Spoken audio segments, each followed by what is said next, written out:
नमस्ते दोस्तों, मैं डॉक्टर पल्लवी चतुर्वेदी आज के इस हसीन video on case taking part 3 में आपका स्वागत करती हूँ। आज हम क्या देखने वाले हैं? आज हम देखेंगे रूब्रिक्स कैसे समझने हैं और फिर रूब्रिक्स को अप्लाई कैसे करना है। इस मेथडोलॉजी को अगर होम्योपैथिक स्टूडेंट्स ने समझ लिया तो वो होम्योपैथी ज़रूर प्रैक्टिस करेंगे। तो और स्पेशली ये मैं बना रही हूँ third year fourth year students के लिए, क्योंकि यहीं से हमारी प्रैक्टिस में जो कॉन्फिडेंस आता है उस क्षण की, उस लम्हे की शुरुआत होती है। अगर आपने किसी एक को भी रेमेडी दे ली सही और वो ठीक हो गया, आपको लगता है यस मैं कर सकता हूँ, तो वाई नॉट ना, यहीं से शुरुआत करिए। आप पहले मटीरिया मेडिका पढ़िए और अच्छी मटीरिया मेडिका पढ़िए जिसमें ग्रॉस लेवल ऑफ पर्सनालिटीज़ है, वो आपको प्रिस्क्राइब करने में आसान नहीं लगेंगे, लेकिन जिसमें सटल लेवल ऑफ पर्सनालिटीज़ दिए हैं, आप उनको पढ़ना शुरू करिए। उनको पढ़ने के साथ साथ आप रूब्रिक्स को पढ़ना शुरू करिए, क्योंकि आपको पर्सनालिटी मैच करने के लिए कुछ रूब्रिक्स आएंगे आपके चार्ट में, जिसमें आपको 3 रेमेडी, 5 रेमेडी, 10 रेमेडी आए सपोज़। कुछ रूब्रिक्स आपने लगाए और 10 रेमेडीज़ आए। अब आपको समझ नहीं आ रहा अब मैं कौन सा रूब्रिक लगाऊं कि इसमें से एक रेमेडी बाहर आ जाए। तो अगर आपके पास मिनिमम रेमेडीज़ भी आ गए इतने सारे रेमेडीज़ के ख़जाने में से, तो आप उनमें से एक चुनना आसान हो जाएगा अगर आपको उसकी पर्सनालिटी बैकग्राउंड मालूम है। ठीक है, तो पहले आप मटीरिया मेडिका पढ़िए। उसके लिए हमको फिलिप बेली है, कैथरीन कूल्टर है, ये मेडिसिन्स कॉमनली यूज्ड मेडिसिन्स उसमें बहुत बेहतरीन तरीके से बताई गई हैं, उनके अलग अलग शेड्स, पहलू। तो जब आप वो पढ़ रहे हैं तो आप उनके जो विस्तार किया है उसके एक एक रूब्रिक को ऐड ऑन करते जाइए और आपके पर्सनल नोट्स बनाइए वो रेमेडी के ऊपर कि ये पर्सनालिटी में ये ट्रेट्स आ रहे हैं। सपोज़ वो गुस्से का ट्रेट आ रहा है या ईगो का ट्रेट आ रहा है, तो आप वहाँ पे आपके रूब्रिक्स भी लिखते जाइए, तो आपकी खुद की एक अंडरस्टैंडिंग क्रिएट हो जाएगी। तो ये आप स्टूडेंट लेवल पे ही कर सकते हैं, बाद में आपके पास समय नहीं होगा, क्योंकि आप एक ऐसे लेवल पे आ जाओगे आपको लगेगा कि यार मैं तो डॉक्टर बन गया, और यू विल गेट बिज़ी, आप बिज़ी हो जाओगे और आपके पास डेफिनेटली पेशेंट फ्लो होगा।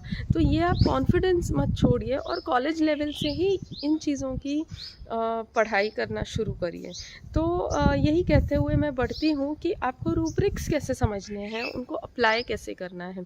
जैसे मेरा एक वेबिनार भी है, जो मैंने फर्स्ट वेबिनार एचएचएफ का जो हुआ था वो लिया था, जिसमें मैंने 10 केसेस बताए हैं और हर एक केस में रूब्रिक कैसे अप्लाई किया है उसका थोड़ा सा विस्तार किया है, उसको एक्सप्लेन किया है कि पर्सन है, एनवायरनमेंट है। हमने ये दो पहलू समझ लिए।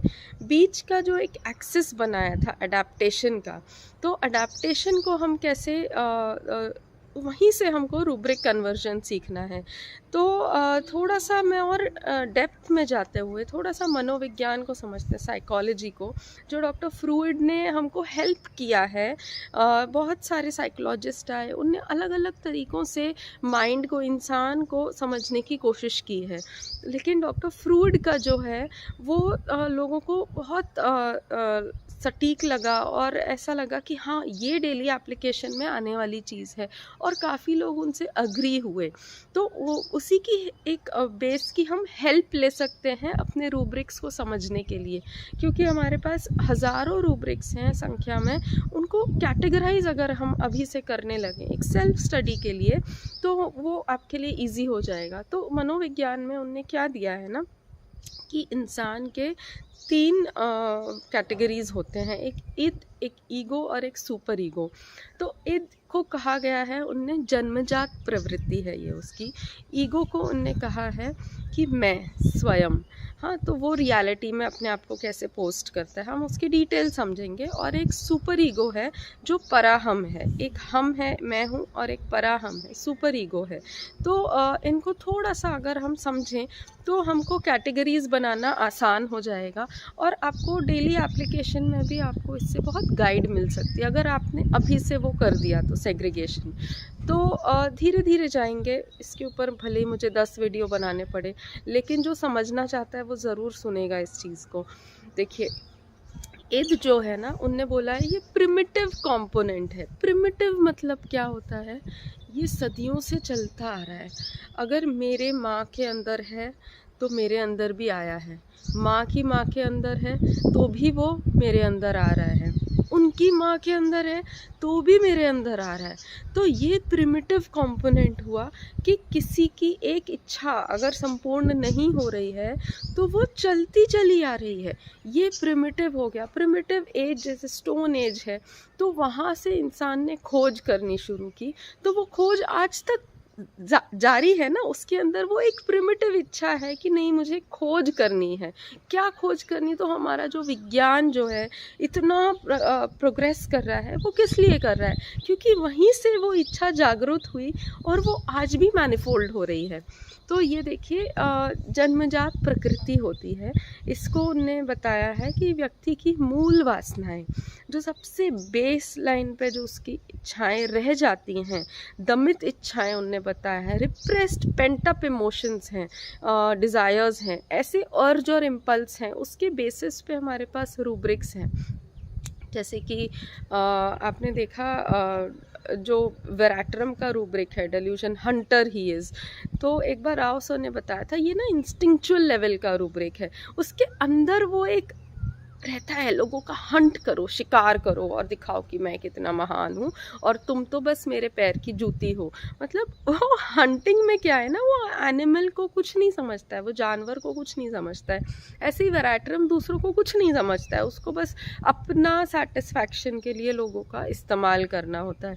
तो ये लेवल पे आपको जैसे एलिमेंट्स फ्रॉम एंगर सप्रेस्ड, तो ये जो सप्रेशन आ रहा है ना, ये किसका आ रहा है?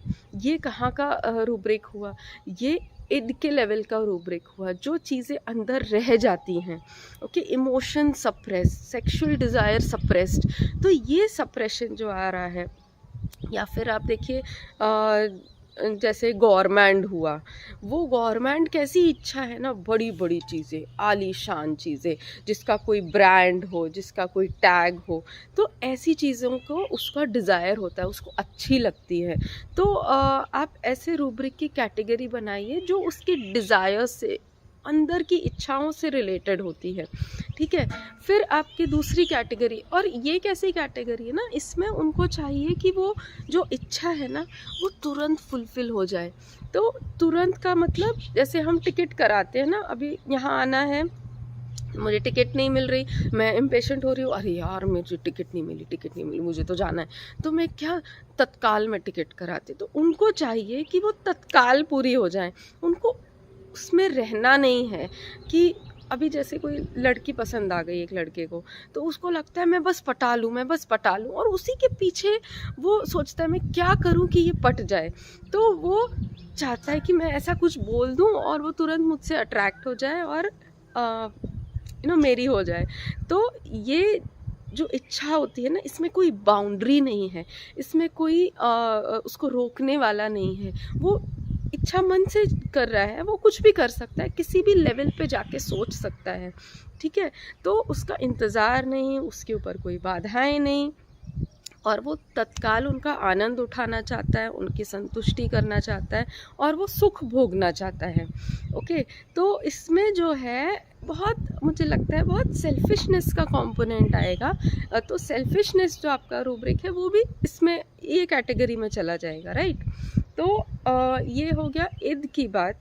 और आप इसकी ज़रा एक लिस्ट बनाइए, थोड़ी बहुत जो हो सके मुझे कमेंट बॉक्स में ज़रूर पोस्ट करिए, ताकि मुझे समझे कि हाँ आप ट्रैक पर हैं, मेरे साथ साथ चल रहे हैं।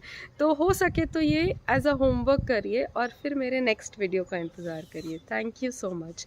आई होप आपको ये यूज़फुल लगे, और जो प्रैक्टिशनर्स हैं उनको मुझे नहीं लगता कि इससे कुछ बेनिफिट हो सकता है, लेकिन अगर होए तो आप ज़रूर लाइक, कमेंट और शेयर एंड सब्सक्राइब करिए। Thank you so much, bye.